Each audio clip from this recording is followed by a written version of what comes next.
네, 오늘 우리에게 주시는 말씀은 시편 8편 1절에서 8절 말씀입니다.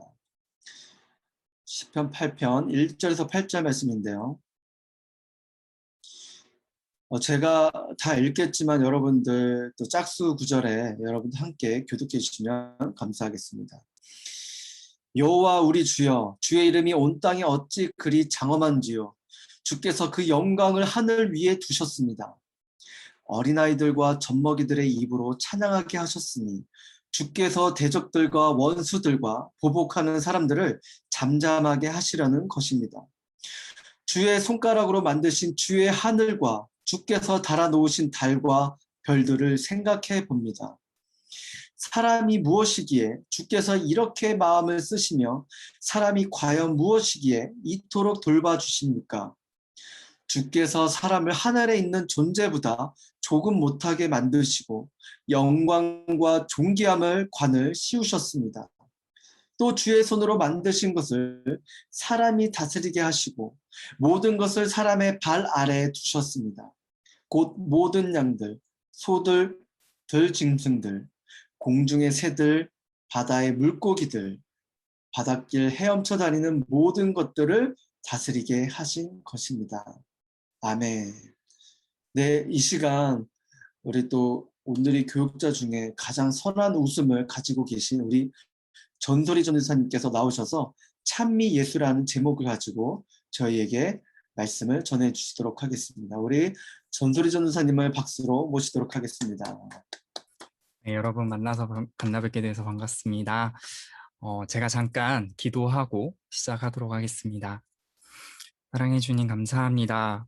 우리 안에 정말 아버지 하나님의 그 형상과 또 아버지 하나님의 사랑의 모습을 닮아가고자 하는 사랑하는 우리 SNS 모든 리더십이 이 자리에 모였습니다. 주님께서 함께해 주셔서 우리 안에 아버지 하나님 형상을 회복하는 은혜 있게 하시고 또 그 은혜를 많은 순원분들에게 또 전하는 귀한 사명을 잘 감당할 수 있도록 이 시간 또 인도해 주시기를 소망하며 우리 주 예수 그리스도 이름으로 기도합니다. 아멘. 사랑하는 리더십 여러분들, 순장님들 주님의 이름으로 사랑하고 또 축복합니다. 하나님께서요 우리를 오늘도 이 자리로 부르셨습니다. 그 부르심에 순종하여 나온 그 결단 그리고 이 시간 여러분의 그 마음을 주님께서 모두 다 알고 계십니다. 오늘 누텔라와 또 조별 모임 그리고 이후에 주일날 있을 이 순모임 가운데 정말 하나님께서 영광 받으실 것을 믿습니다. 여러분 시작하기에 앞서서 제가 여러분에게 앞서서 질문 한 가지를 드리려고 해요. 질문은 이것입니다. 여러분의 인생을 마치는 순간 여러분의 사랑하는 이들에게 여러분의 자녀들 그리고 후손들에게 여러분의 인생이 무엇으로 회자되면 좋으실까요? 어떻게 불려지면 좋을까요? 네. 이 질문을 제가 티칭을 마무리할 때쯤 한 번 더 여쭤보도록 하겠습니다.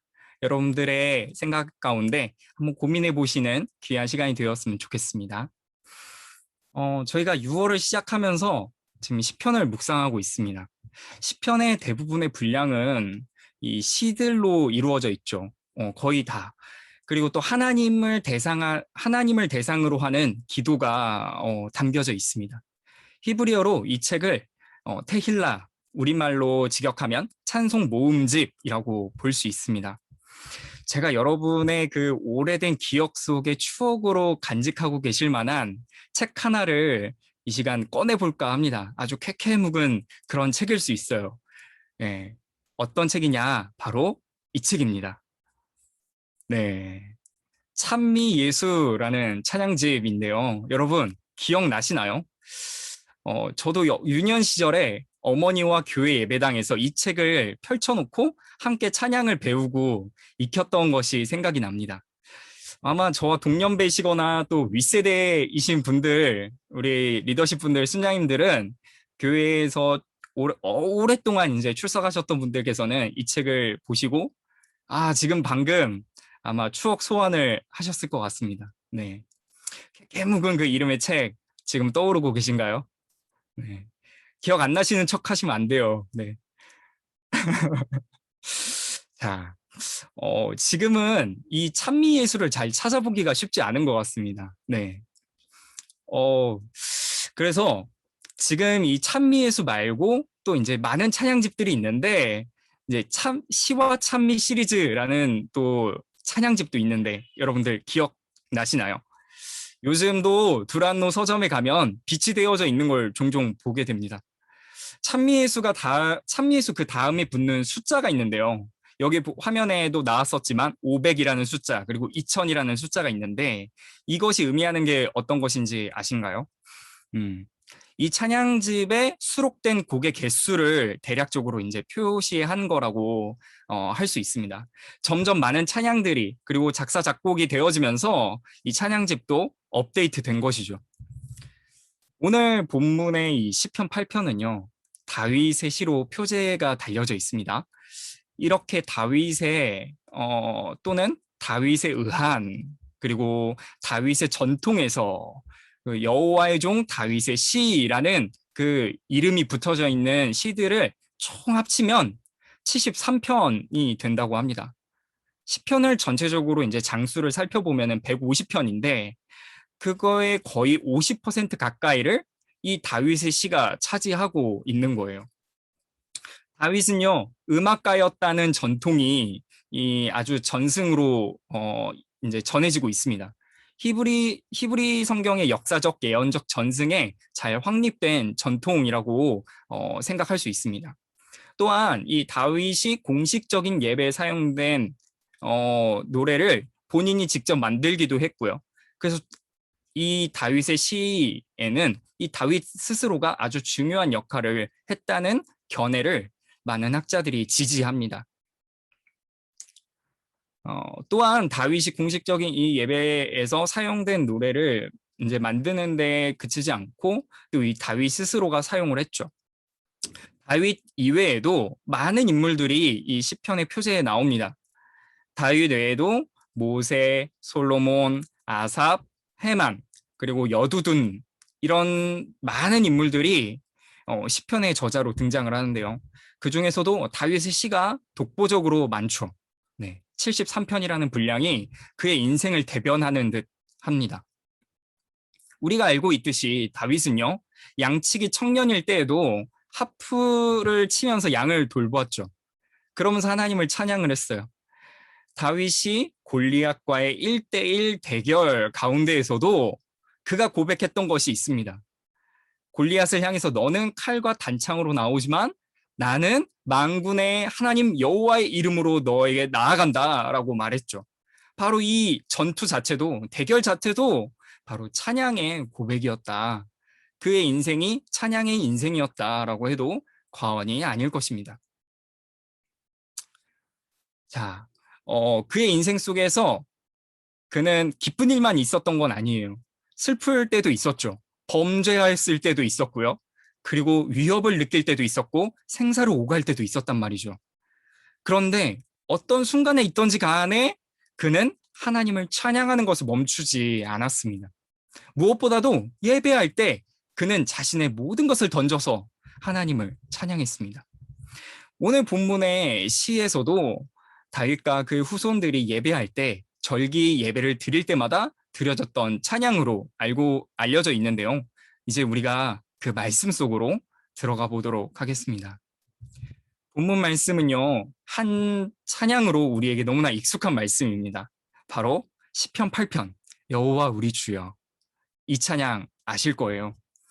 이 찬양은 우리에게 너무 친숙하고 또 오랫동안 사랑받은 찬양입니다.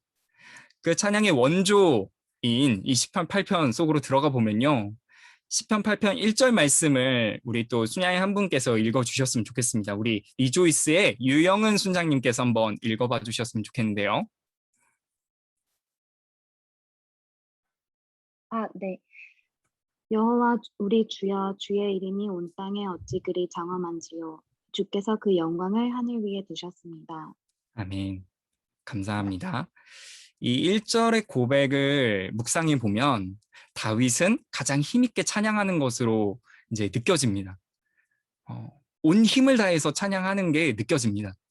그리고 이 고백을 드림으로 말미암아 하나님 앞에 선 자신이 어떤 사람인지 어떤 존재인지를 드러내고 있는데요. 먼저 우리가 살펴볼 것은 바로 눈앞에 펼쳐진 찬양의 대상. 나의 찬양의 대상은 누구를 향하고 있는가라는 것입니다.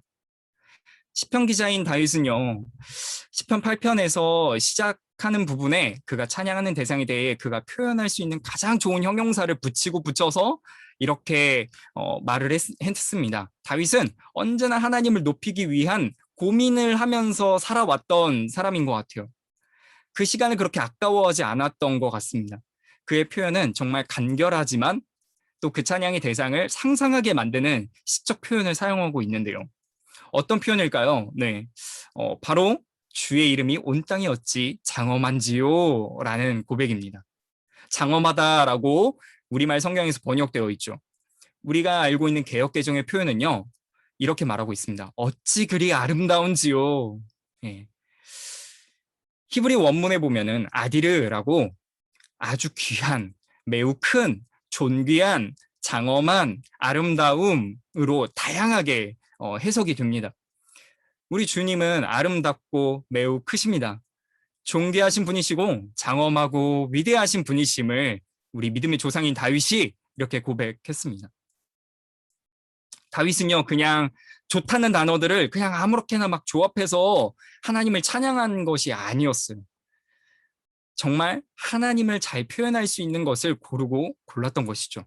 여러분, 우리가 한 주간을 살아가면서 우리의 인생 속에서 하나님을 묵상하는 시간이 참 귀하고 소중한데요.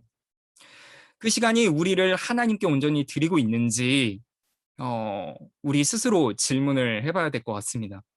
그 시간을 통해서 우리가 정말 아름다우시고 귀하신, 매우 크고 존귀하시고 장엄하시고 위대하신 바로 그 주님을 만나고 있나요?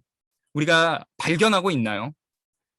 우리 이렇게 한번 질문하면서 돌아봐야겠습니다.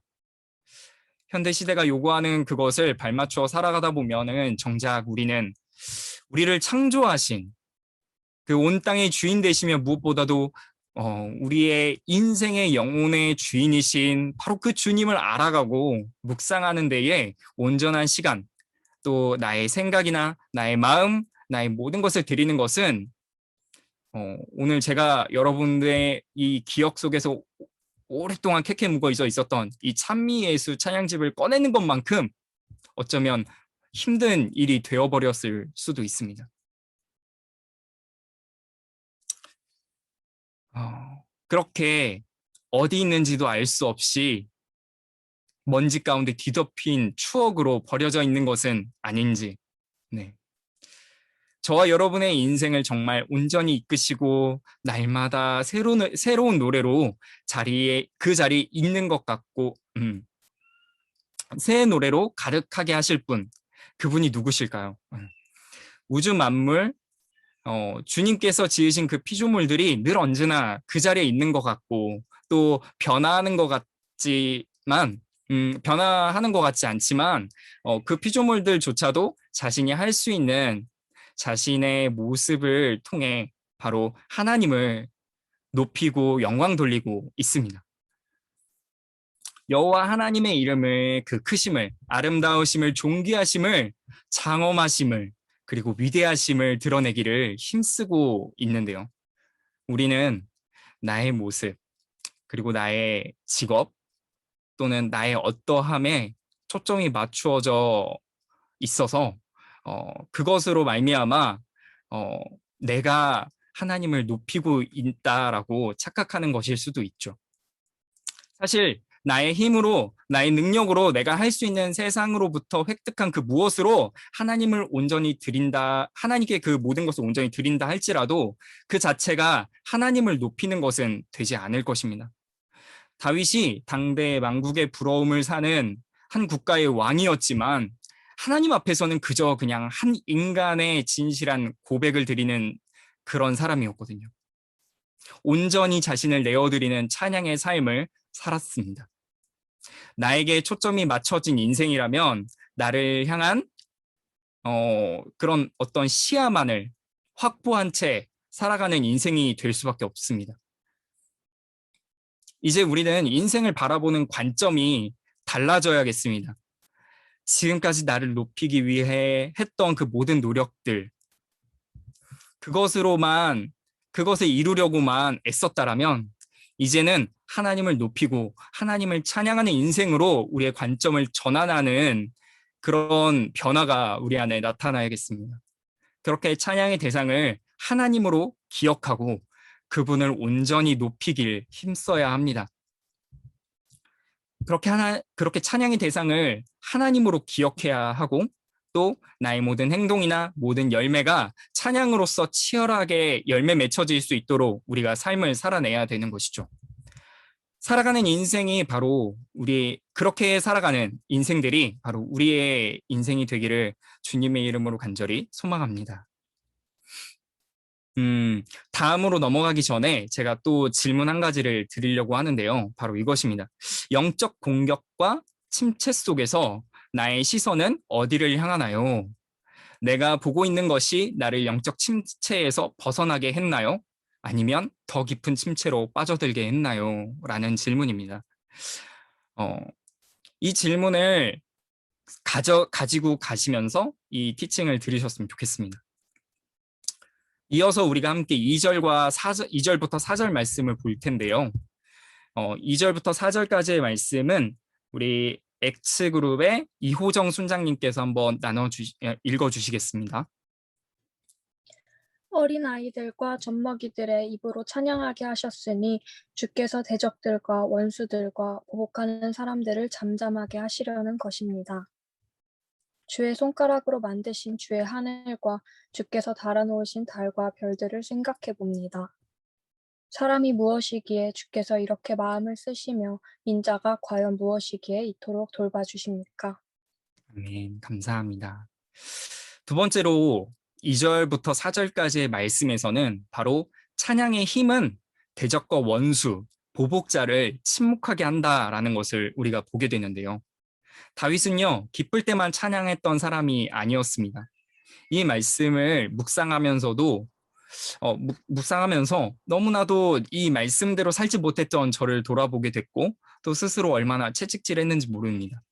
나에게 찾아오는 장애물들이나 또는 한계를 경험했을 때 영적으로 나를 짓누르는 상황들이 나를 덮칠 때 나는 어떻게 했는지 떠올려 보니 그때마다 저는 나 스스로를 너무 더 깊은 침체로 몰아갔던 존재였더라고요. 그리고 나와 함께하는 이들에게 너무나도 안 좋은 영향력을 또 주었다는 것입니다. 온갖 부정적인 생각들로 스스로를 사로잡게 만들었어요. 아무것도 할 수 없도록 만들었고 또 그 결과 너무나도 이기적인 모습으로 바뀌어져 있는 것을 보게 됐습니다. 이러한 부정적인 말들의 결과는요, 결코 하나님을 찬양하고 영광 돌리는 삶으로 살아가지 못하게 합니다. 그렇게 고백하는 삶을 살아가지 못하게 하거든요. 왜일까요? 절망의 순간 속에서 이러한 인생은 하나님을 드러내지 않기 때문이죠. 하나님의 존재를 까마득히 잊어버린 채 자신에게만 집중되어져 있기 때문이죠. 그런데 오늘 말씀에서는 무엇을 볼 수 있나요? 다윗의 고백은요, 나를 대적하는 세력들과 원수들, 그리고 보복하는 자들을 스스로 이겨내려고 하지 않았다는 것을 발견하게 되는데요. 그저 한 가지에만 몰두했습니다. 그 한 가지는 다윗 왕이 그 정말 사랑스러운 아이들, 그리고 젖먹이들의 웃음소리 또는 울음소리, 아이들이 제잘거리면서 뛰어다니는 그 아이들의 입술에서 터져나오는 찬양 소리를 듣고 그것이 주는 힘의 결과를 발견했기 때문인 것이죠. 그 힘은 다른 것이 아니라 아이들의 고백을 들어 사용하시는 하나님의 능력, 또 위대하심, 아름다우심, 바로 그것이었다라는 것입니다. 그 결과 모든 원수들과 대적들, 그리고 보복자들은 침묵으로 돌아서게 되었다라고 말씀에서 기록하고 있죠. 이 말씀을 통해 우리가 알 수 있는 것은 나에게 찾아온 영적 공격들은 내 힘으로 이겨내는 것이 아니라고 우리가 발견하고 알아야 합니다. 우리는 사실 알고 있습니다. 하지만 언제나 그렇듯 망각하고 내 힘을 내세우기 마련이죠.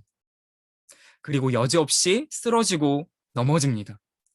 저와 여러분이 진정으로 해야 하는 것은 무엇입니까? 무엇일까요? 영적 공격, 그것들이 정말 찾아올 때마다 내가 사용할 수 있는 최고의 무기, 그것은 무엇일까요? 전쟁에서 백전백승할 수 있는 유일한 방법, 무엇일까요? 바로 하나님을 찬양하는 것입니다.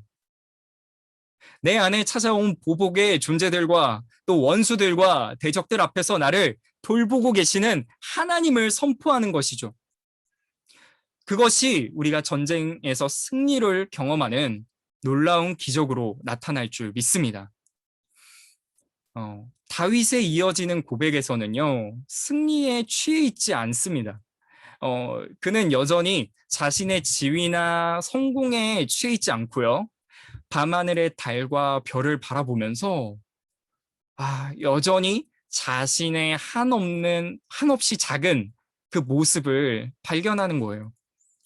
이러한 자신의 모습은 너무나도 초라하기 짝이 없습니다. 나까짓 게 뭐라고? 나까짓 게 뭐라고? 이런 고백을 하는 거죠.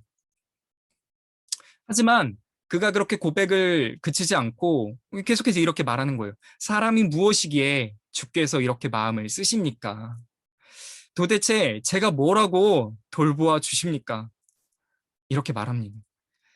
그의 고백은 자신의 연약함을 계속해서 이야기하면서 동시에 그 연약함을 돌보아 주시고 보듬어 주시는 하나님을 스스로가 이해할 수 없다라고 말하는 것이죠.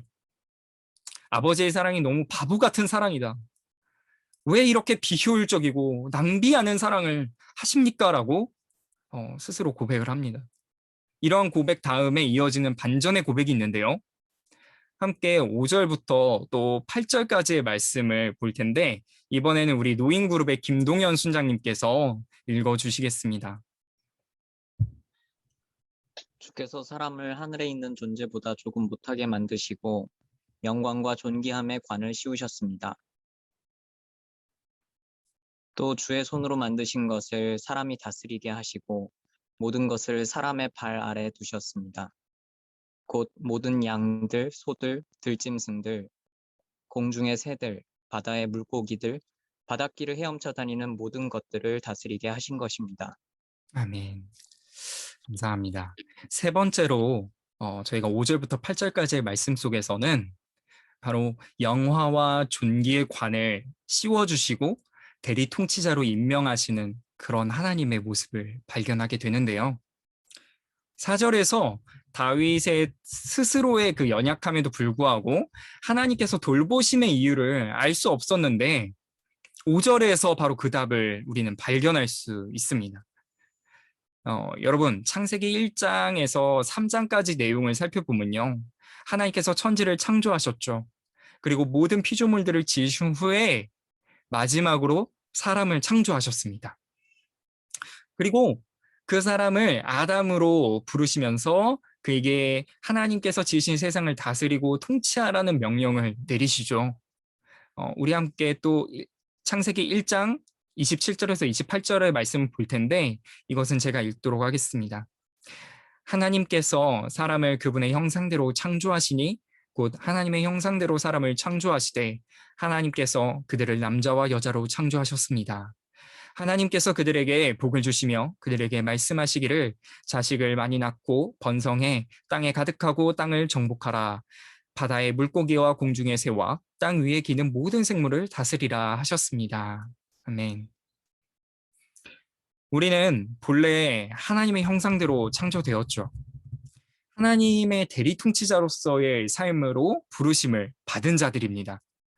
시편 8편 6절에서 주의 손으로 만드신 것을 사람이 다스리게 하시고 이렇게 말씀하셨어요. 여기서 다스리라는 히브리어는 마샬이라는 단어를 사용하고 있습니다.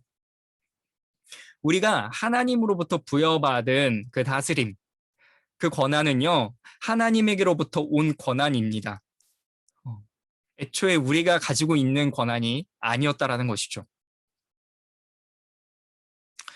그리고 그 권한에는 하나님의 속성이 깃들어져 있는 바로 그러한 권한임을 말하고 있는데요.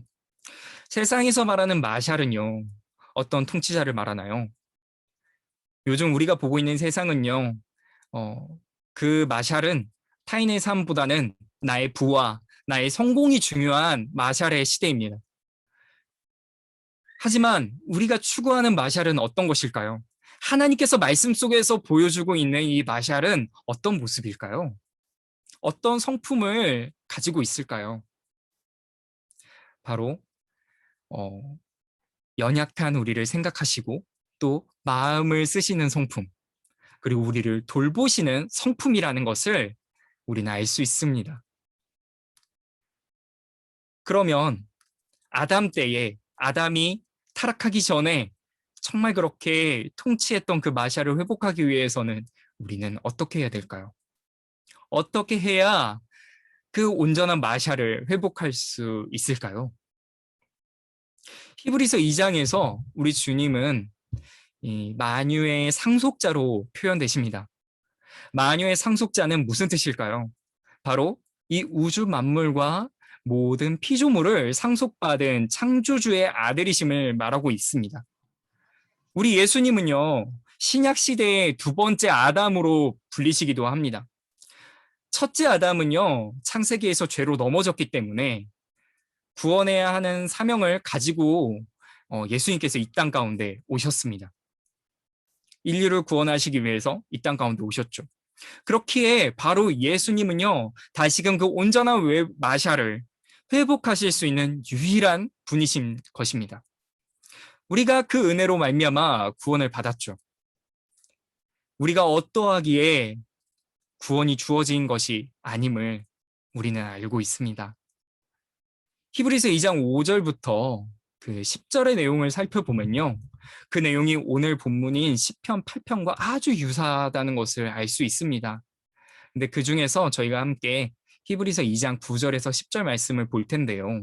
이 히브리서에서 관을 쓴 자가 누구인지 한번 같이 함께 보도록 하겠습니다. 이 히브리서 2장 9절에서 10절 말씀은 우리 드림그룹의 정인경 순장님께서 한번 읽어주시면 감사하겠습니다. 다만 우리는 천사들보다 잠시 낮아지신 분, 곧 죽음의 고난을 통해 영광과 존귀로 관을 쓰신 예수를 바라봅니다. 이는 그분이 하나님의 은혜로 모든 사람을 위해 죽음을 맛보려 하심입니다. 모든 것을 만드시고 모든 것을 보존하시는 하나님께서는 많은 아들들을 영광에 이르게 하시려고 그들의 구원의 창시자를 고난을 통해 완전케 하시는 것이 마땅합니다. 아멘. 감사합니다. 이 말씀처럼 예수 그리스도께서 죽음의 고난을 통해 예수께서 진정한 마샬이 되십니다. 관을 쓰시게 되시는 거죠. 상속자로서 영원히 죽을 수밖에 없었던 그 피조물이 구원에 이를 수 있도록 본인이 직접 죽음을 경험하신 것입니다. 그 죽으심이 오늘 저와 여러분을 살렸고 그 구원의 은혜를 지금 우리가 누리고 있습니다. 개인적으로 제가 믿음으로 예수 그리스도를 나의 구주, 나의 하나님으로 고백했을 때 제 인생의 분기점이라고, 그때를 제 인생의 분기점이라고 저는 스스로 믿고 있는데요. 그 고백 이전의 인생을 BC, 그리고 고백 후의 삶을 AD라고 저는 생각합니다. 제가 처음에 주님을 온전히 믿기로 고백한 후에 그 다음 날부터 믿겨지지 않을 만큼 달라진 저의 관점을 보게 되었는데요. 바로 아주 그냥 단순해요. 길가의 가로수의 잎사귀가 바람에 흔들리는 모습을 보면서 하나님을 찬양하는 나무의 몸짓이라고 저는 느껴졌습니다. 여러분 놀랍지 않으세요? 하늘의 구름도 이전에는 저에게 크게 다가오지 않았는데 그 고백 후에 그 하늘이 전혀 다른 관점으로 다가왔다라는 것입니다. 밤하늘의 별을 보면서 집으로 향하는 그 시간이 너무나도 소중한 시간으로 바뀌었습니다. 하나님을 생각하는 시간이 되었고요. 하나님을 묵상하는 시간이 되었어요. 그 시간으로 제 인생의 변화가 찾아왔고 이 모든 것은 바로 그 고백 후의 관점의 변화라는 것입니다. 여러분과 제가 그러한 결과로 그러한 관점으로 지금 우리가 살아가고 있음을 믿으십니까? 네, 아멘. 우리는 이 세대에 하나님의 말씀에 순종하여 우리가 속한 모든 곳에서 하나님의 마샤를 닮은 존귀와 그 영화에 관한 쓴 자로서의 삶을 살아가야 합니다.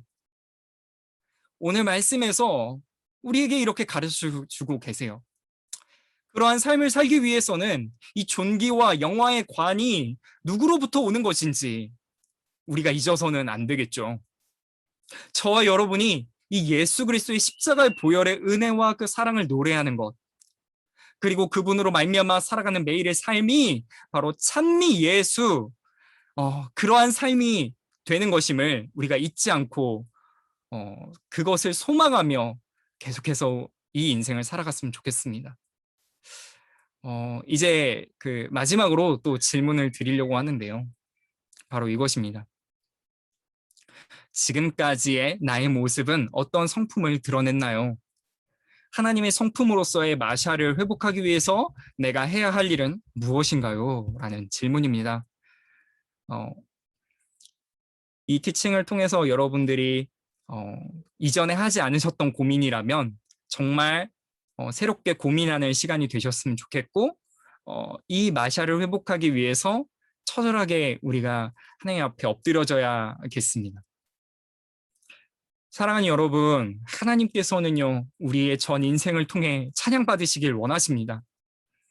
오늘 시편 8편의 그 말씀처럼 창조되었던 그때 하나님의 형상이 우리 안에 회복되기를 소망합니다. 더불어 다시금 회복된 그 시선으로 세상을 바라보며 우리 인생의 최대의 목표가 바로 하나님을 찬양하는 삶이 되기를 소망합니다. 그 찬양의 곡조가 우리의 인생 속에 붙어지고 가사가 붙어져서 아름다우시고 위대하신 존귀하신 그 주님을 높이는 찬양이 하나씩 하나씩 완성되어지기를 저와 여러분이 같이 함께 소망하였으면 좋겠습니다. 그리고 그렇게 하나님을 찬양하는 곡들이 모인 그 찬양집 찬미 예수가 우리 인생이 되고 또 그 찬양들이 하늘에서 울려 퍼지기를 소망합니다. 또한 우리에게 그 찾아오는 모든 영적 공격들 있죠. 계속해서 우리에겐 찾아올 거예요. 그 영적 공격들 속에서 아름다우신 주님을 찬양함으로 다윗처럼 모세처럼 그 시련을 잠잠케 하는 여호와 하나님의 능력을 우리가 경험하는 귀한 인생 되기를 소망합니다.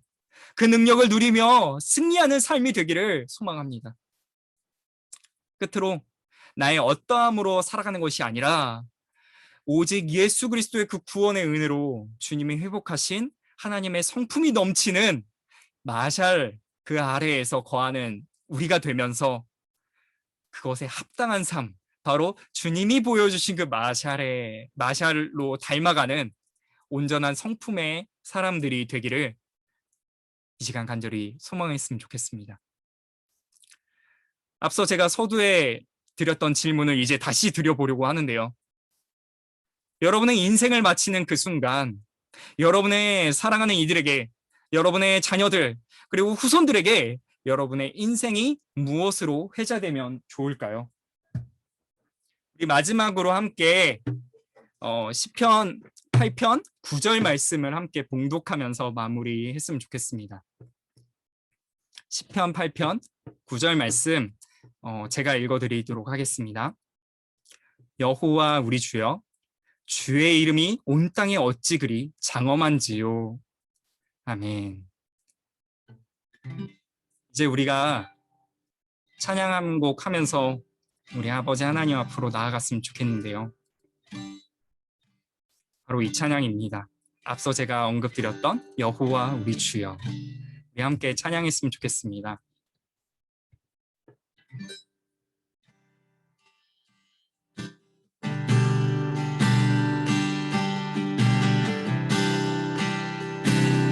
여호와 우리 주여,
주께서 저를 생각하시며 인자가 무엇이 관대 저를 권고하시나이까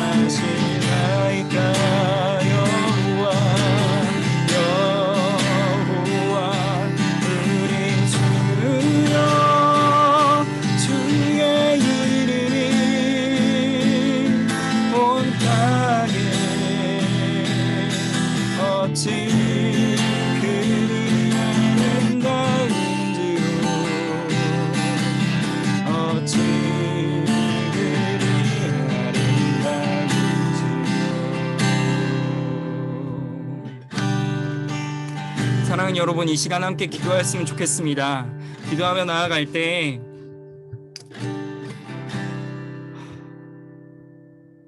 하나님,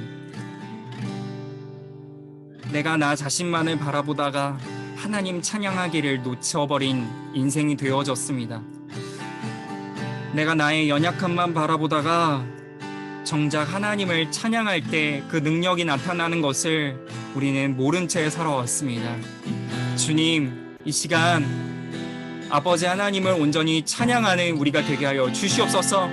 그 찬양의 대상을 온전히 하나님으로 기억하고 아버지 하나님께 온전히 찬양하는 인생 될 수 있도록 주여 인도하여 주시옵소서라고 우리 함께 기도하며 나가겠습니다. 주여 아버지 감사합니다. 아버지 하나님 온전히 바라보며 나아가는 귀한 인생 되어지기를 소망합니다.